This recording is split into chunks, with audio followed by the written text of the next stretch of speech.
At Empower Us, we're delivering compelling conversations on nonprofit tech and fundraising. We're bringing together nonprofit leaders in the field and tech providers that are powering missions around the world. This week, we're diving deep into all things virtual fundraising. Rehana Farrell, Yolanda Johnson, and Diana Fragnito shared insights from the hundreds of nonprofits across their collective networks. Thanks everyone for joining the discussion today on the pivot to virtual. Obviously joined by some awesome experts in the field. I'll let everyone introduce yourselves and then we'll jump into questions. So Rehana, do you want to get us started? I'm Rehana Farrell, Executive Director of Youth Inc. Thanks so much for having us here today for a timely conversation. I'm Yolanda F. Johnson. I wear a few different hats. I'm the founder of YFJ Consulting. I'm the president of Women in Development New York, and I'm the founder of Women of Color in Fundraising and Philanthropy. Hi, everyone. My name is Diana Fragnito. I am the Business Development Director at One Cause. Have been here for almost 11 years.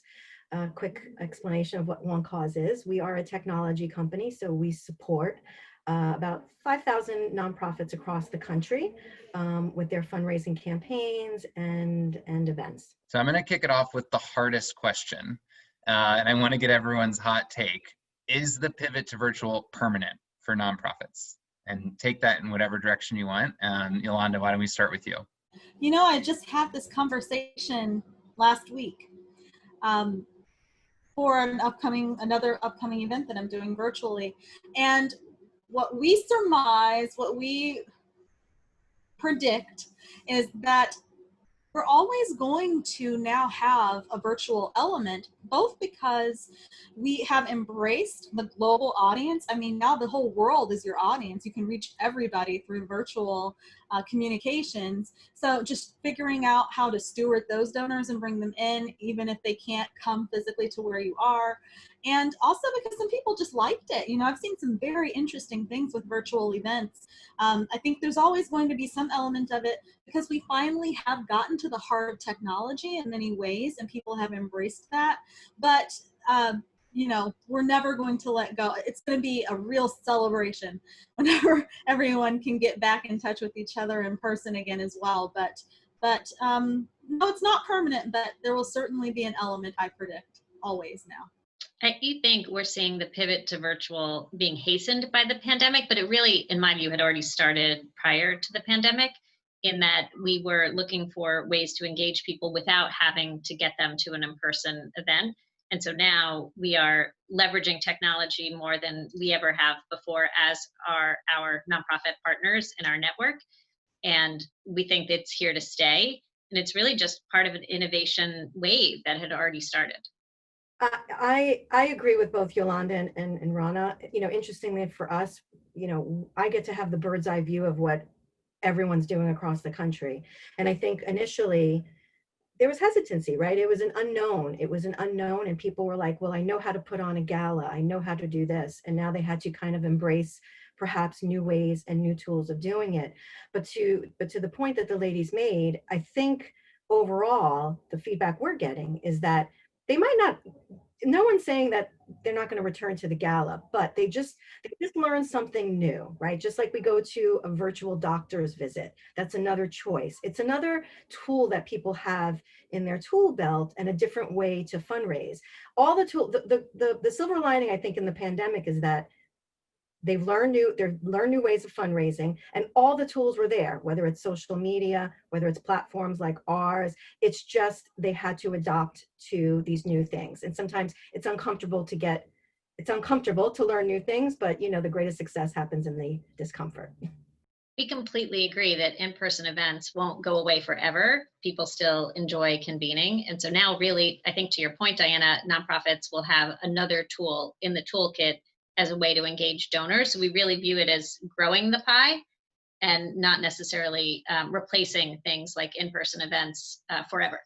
I think Diana hit on something really interesting, which is the discomfort that comes along. I think there was a lot of discomfort as COVID hit and the focus came to moving in-person events and event fundraising to be virtual. You all, you know, see so many examples across different organizations. I'd love to hear if you have perspective on what are some strategies you've seen work well for making that big leap or that big pivot, you know, that you've seen firsthand be successful. Well, I think again, just embracing it. It may have been uncomfortable at first, but there's also this reckoning that happens when you realize that you've got to do something. It's an element of survival in a way, especially during COVID. So I think that once many of my clients and the different nonprofits that I have worked with and are part of my network really embraced and said, okay, it's something that we need to try to do. Let's not fight it, but we don't have to rush. Let's wait and let's see, because Mitch, you and I had the conversation. A lot of the writings that I did in the Chronicle in different places have been on the ethical decisions behind events. And the big warning that I gave to everyone in one of the articles that I wrote for the Chronicle of Philanthropy is you don't want to be that epicenter. You don't want that to be you. So think of public safety first. And when people see that you care about them as people, they appreciate that. We've seen that donors have been loyal to the organizations that they support as best they can. So you still have the stakeholders around. You just have to figure out how to do it and what works for you. It's not a cookie cutter situation. Different things work for different organizations. I have been so thrilled to see the creativity behind it. I'm on the board of an art museum. The whole theme was about African Americans and swimming culture. That's a very loaded thing. And so it's Derek Adams. But they sent beach towels to all of the sponsors and lots of fun things that were personalized, and everybody had such fun with it. We got such amazing feedback afterwards. So just personalizing it, making it yours, going on the scale that works for you. The other thing I warn people about is don't have a really long virtual event. It can be 40 minutes long. People will appreciate how concise it is, and make it work for you. I've seen some wonderful things. And to Yolanda's point, there is no cookie cutter magic wand for everyone, right? Every nonprofit is different. And something that we've noticed is you just like you need to meet your donors where they are, you need to meet the nonprofit. Where are they? There's a lot of organizations that we work with that have never even used technology. So they're taking maybe a baby step and maybe just doing an online auction or an online type of campaign. Then there are those that are just a step above that and are like, oh, we always have a gathering. We're going to do a virtual gala. We're going to figure this out. We're going to jump in. Some are just not even comfortable doing that, and they've completely pivoted and maybe have done more of an awareness, peer-to-peer type of campaign. So it's been very, very interesting for us to see just where everyone has pivoted to. They haven't all pivoted to the same place. I just saw a great website that just got launched today with Make-A-Wish, and they did they're doing a virtual gala and they're doing a pajama party. So when you buy their ticket, it includes 2 sets of pajamas and like some kind of snack basket, and they're really promoting the community and the family spirit. And I think that's the other thing that we always hear with anyone that does something virtually, especially a gala, that it's about the communication. It's about making it personal. You've got to speak authentically. You've got to lean into your supporters, those ambassadors. Now's not the time to kind of, be shy about that. With all that, there are people that are just not even comfortable doing any of that either. And so you can't force that, right? You've got to just do what's right for you. I think what the pandemic highlighted was the need to really become more donor centric and to really communicate with people, whether it's about a virtual event or just becoming more focused on the mission of the organization. I do think it was hard, to something, Yolanda, I think that you referenced, for organizations to know, when do you make an ask? It's a pandemic. And so there was a little bit of reticence in the initial days about, is it appropriate to have an in-person event, or are you going to be the event that spawns, a wake of COVID cases? And no one wanted to do that. And so then, is it appropriate to have a virtual event? If when? So there's a lot of indecision that was really understandable. But I do think, regardless of where people were on that spectrum that Diana noted, that people were taking this as an opportunity to speak with donors and to be really donor centric, and to have a platform for donors to weigh in on what they thought was appropriate. So just creating conversation and relationship based on this shared experience of going through a pandemic together with your loyal supporters. So I think yes to, everything that Yolanda and Diana said in terms of what's been working, and the variety, the creativity. You think, as a network of 75 nonprofit organizations in New York City, all of which serve young people, and the amount of online bedtime stories and things like that that people have been doing have just been really inspiring to all of us in terms of the creativity and innovation that they're bringing to online events.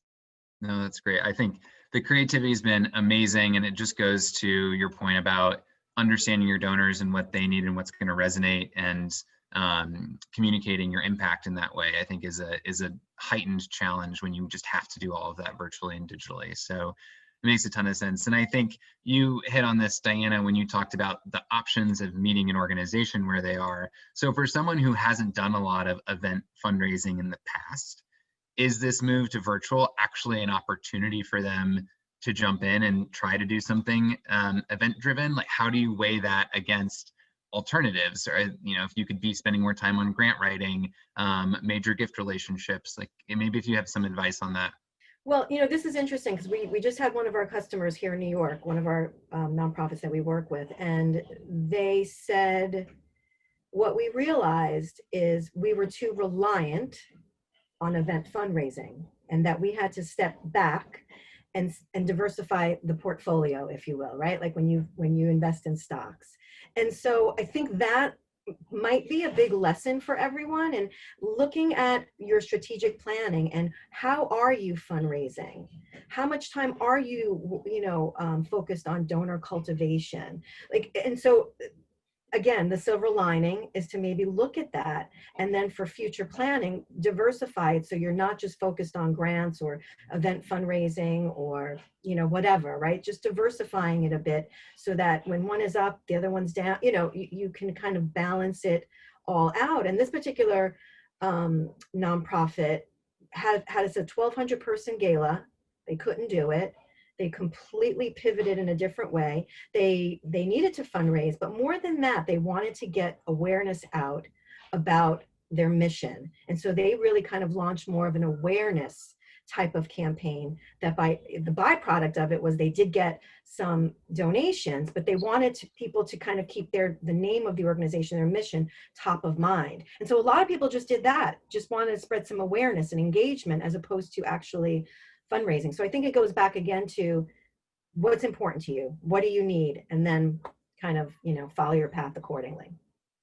Diversifying fundraising is so important, and the shift to virtual events can definitely be an additive portion to I'll say a traditional event-based strategy. I wouldn't necessarily pull someone off of writing grants or soliciting major gifts to build this muscle as an alternative. But to Diana's point, it should be part of that diversified approach to fundraising.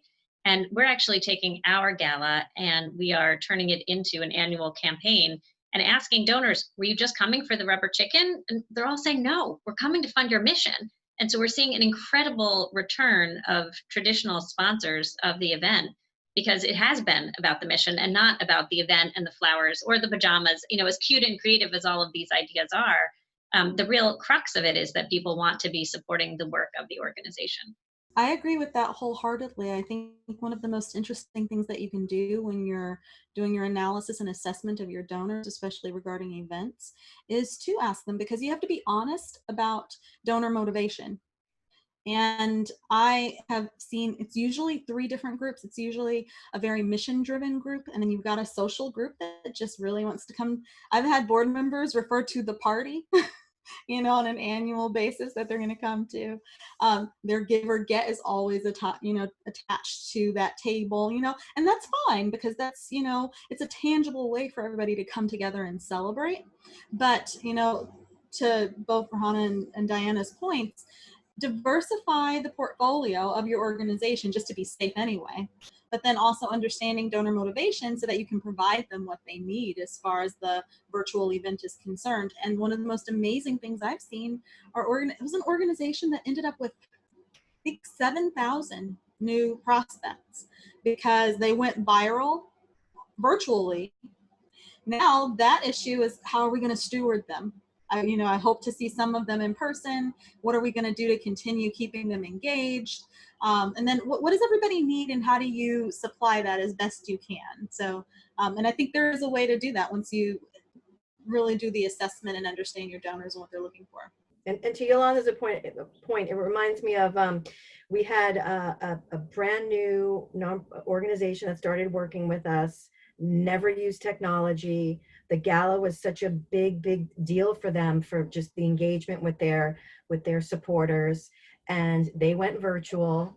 We actually had them on one of our webinars because they really wanted to kind of pass on some of the lessons learned. And same thing, they were amazed and shocked by how many net new supporters and donors that they got by going virtually, that they said, now our problem is, like you said, Yolanda, how do we cultivate and steward them? Now what do we do? It's a great problem to have. So I think that's what people are realizing is, wow, you know, if I go into a venue like whatever, Cipriani, I can have 500 people, but when you're on a virtual stage, that's your venue, you can potentially, you know, obviously reach so many more. And so there's that other potential to bring people in, but now you've got to engage them. Diana raises a great point that we have wrestled with at You Think, which is that now that we have a virtual stage for our investor conference, the great news is we can get any speaker anywhere in the world at any time because it's all virtual. And now all of a sudden we've gone from a New York centric organization to literally, I have volunteers from LA, London, China. I'm dealing with challenges I've never encountered or even thought about before because we are in this virtual world. So it's both a blessing and a curse. And so you mentioned earlier, Diana, that people have been slow to adopt technology, and this is forcing people to do that. When we think about stewarding people who are connected to us virtually, virtual stewardship will now need to become more of a muscle and even more use of technology. So my team and all of the nonprofits that we coach to build organizational capacity are all focused on how do you better leverage technology now that you have a much bigger playing field in which to operate. Yeah, it's an interesting point because I've heard so many questions of like, I usually have this gala and people bring friends, so it's an awesome source of new donors every year. Like, how do I replicate that with a virtual event? And I think all of you have alluded to the fact that you actually need to think about it the other way, that virtual is a huge opportunity. And I want to get to the virtual stewardship, but maybe, I know you all referenced the opportunity to capture a new audience. If anyone has any specific tactics to make sure your audience is getting bigger with a virtual event as opposed to more limited, I think that would be helpful. I don't know if it was Yolanda or Diana or both who just said you have to leverage your network to help you grow. The same way you would, to Yolanda's point, you would bring people to that annual gala. You're going to now ask those same people to bring people to the virtual event. And it's harder. We hear all about Zoom fatigue all the time. And so it isn't the same and we're not together. But when no one can be together, it's sort of the best that we have in this moment. And so I do think it's still an opportunity to connect. And I think, Mitch, just the same way that they're bringing people to the gala, you're asking those super supporters to lean into their social networks. It's a Facebook post, right? Like you can reach people that way, and you need to leverage your supporters' social networks and bring them in that way, right? And like if I'm on my Facebook and my best friend Sheila talks about a nonprofit or cause that's important to her, I'm paying attention to it. If I know that she wants me to support it, I'm going to support it, you know. So you leveraging those social networks right now more than ever. And again, it's a tool. It's a post. It's right at their fingertips. I couldn't agree more, Diana, that leveraging social networks in this time is so important because the pandemic has not impacted our society equally. And so the communities that You Think Nonprofit Partners serves have been disproportionately impacted by the pandemic. And those who are not disproportionately impacted are hyper aware of the privilege that they have. And so the fact that we're all working remotely on Zoom and we're not essential workers putting ourselves in harm's way on a daily basis, everyone is feeling, I would say, an increased level of responsibility to do something with their privilege and put it to work. So I think you've made it the point a couple of times about leveraging technology. I just gave someone a $100 donation on GoFundMe in less than 60 seconds the other day. And I was thinking about this conversation with you all because that's exactly what we're talking about. Leverage technology because people want to be doing something to help in this moment. I think also that things are going to come full circle, however. And so while we are in this technological and virtual environment and moment in time, and while an element of that will always continue, one of the biggest pain points that I've seen as a fundraising strategist and tying events in there as a tool has been most organizations are really needing some help as far as record keeping and data collection on their donors. You know, there's the old adage, we say the event starts at midnight. When it's over is when it really counts, because you have to tie your events into individual giving and into fundraising strategy. It can't just be that person gets on from a social network and then, you know, they're going to be gone next year if you don't find a strategy to keep them engaged. So I think that that's one of the biggest things that we have to do right now is keep good records, build those profiles, have those conversations and understand who these people are, and again get to the bottom of what has motivated them to even participate in the first place, so that you can transform that relationship into an individual giving relationship, into them becoming one of your donors, and you know you've cultivated it and moved it forward based upon this event. We can't leave the virtual people in the virtual realm.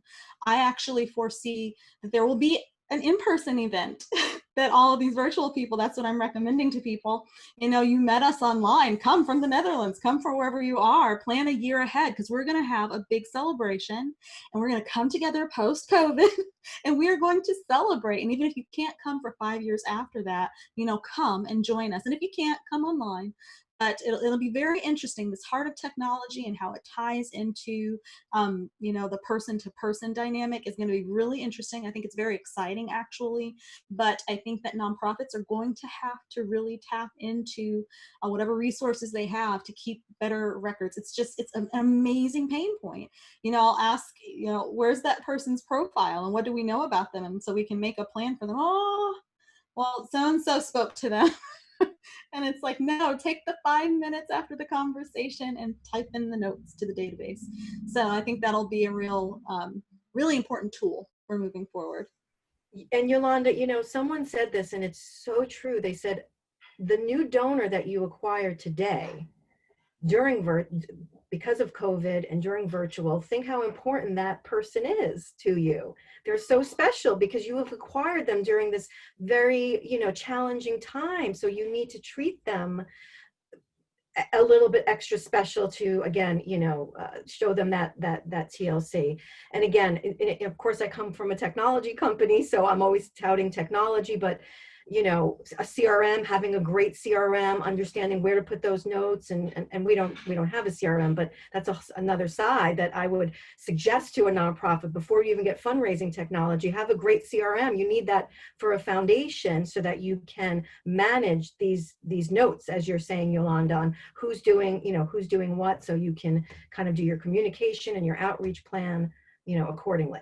Yolanda's exactly right that you absolutely need to invest in technology and process and discipline to make sure that you know who your donors are and you track them.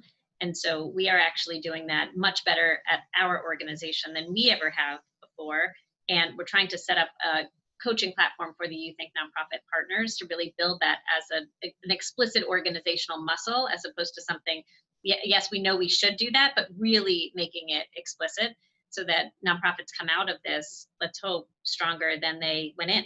Everyone's hitting home the point that data management is completely critical and sort of the foundation. Maybe we could touch on a couple of the incremental pieces of donor stewardship when you have the new donor. And maybe Rahana, you'll have a good view on this as you've been engaging with your donor base through the pandemic. What has been working well in terms of stewardship, certain pieces of technology that you've liked, what you wish would have been there? Would love to explore that a bit. For us, we just went through a strategic plan and we had an explicit goal of becoming more donor-centric and less event-driven heading into the pandemic. So that was fortunate as a starting place. We are also very focused on just building relationships and getting to know our legacy supporters even better than we already did. So we had some work in motion that was, I guess, well-timed given the environment in which we found ourselves.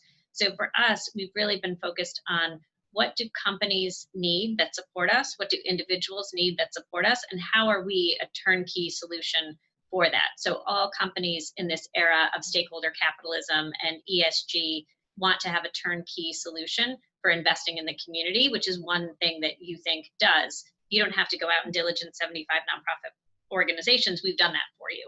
And we can attest that they are a good investment for your capital. And so we are trying to very much be the matchmaker between the business community and the social impact sector serving kids in New York City. And so for us, it's really just listening and figuring out what is it that people need in this moment, and how do we be that bridge. So for us, the way that showed up was we had a lot of corporate partners with employees who didn't have like a full plate because of the pandemic. People were no longer traveling, deals weren't getting done. So we were able to match them with nonprofit partners who needed help in financial analysis and contingency planning because the world turned upside down almost overnight. And so we had skills over here, we had a need over here, and we were that intentional matchmaker. And going back to what Yolanda said about data, we're using RelPro, and they generously gave our nonprofit partners access to their database to do more donor research and do more profiling. And so we have teams of volunteers from corporate partners helping nonprofits do that work, right? So it's just always looking to figure out where is the need and who has resources who can help meet that need and bring them together. No, that makes lots of sense. And I think the, in addition to the technology that solves around stewardship, I think, Diana, you hit on this at the beginning of the conversation around all the different types of virtual events someone can do depending on what the organization is and what makes sense for them. Could you just help break down the different pieces of technology? If I'm a nonprofit that I'm like, okay, I need to turn my upcoming gala into a virtual event. Like, where do I start? What goes into that decision process? What are the components that I need to look into? And that's a great question because, when this idea of virtual gala happened, we were getting so many calls thinking that we were doing it all. We were the AV company. There's the fundraising solution, right? So that, like before, can do your bidding, your ticketing, your donating, etc. But now, rather than going into a venue, you need to produce your program, right? So the internet is your venue. And so, what we've seen and what we've seen people do very successfully is it's a combination. It might be just all pre-recorded video. It might be all live stream, or it might be a combination of both, right? So they need to hire someone for the technical aspect that can handle and kind of produce and bring the program together for broadcast. Now, where they choose to broadcast, YouTube, Facebook, Twitch, I've seen a million places, Zoom, they can broadcast on there. So that type of event is what I call a 2-device event. You're watching on your computer the actual program. You might be doing chat as well if you're using a YouTube, and then you might be using a platform like ours to do all the bidding on your phone. We're a technology company. That's what we do. We solve for things. And so we actually are now coming out with a platform that kind of allows you to do the single screen solution where you watch the program and you can do all your bidding, et cetera, on that same page. It doesn't take you away from that. But I think it's a shift in who you're hiring, right? Like you hired the caterer before, now you don't need the caterer, or maybe you're supporting some local businesses and doing some food boxes. I see a lot of people doing that. But if you're doing a virtual gala, you need that production element, and you need to definitely make the investment in that. Depending on, in the beginning days, I saw people just doing it with their iPhones, right? And you knew that it was low budget, but people are raising the bar now. And so they are hiring the production companies, AV companies, to really bring it together and kind of produce TV, if you will, right? For the 30 minutes or the 45 minutes. And Ron, I think you said this, where you can have people talking from wherever.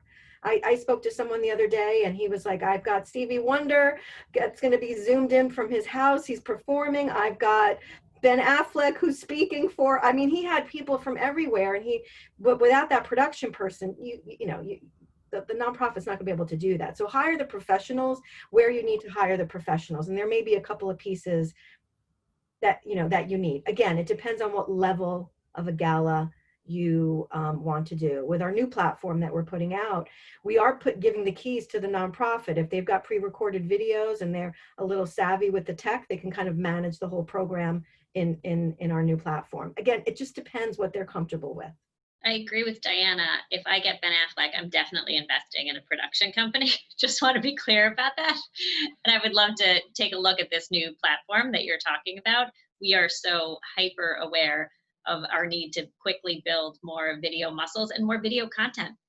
I'm no prognosticator, but I think we're going to be in this digital world for a while. right? And so we're at the very start of this, not at the end.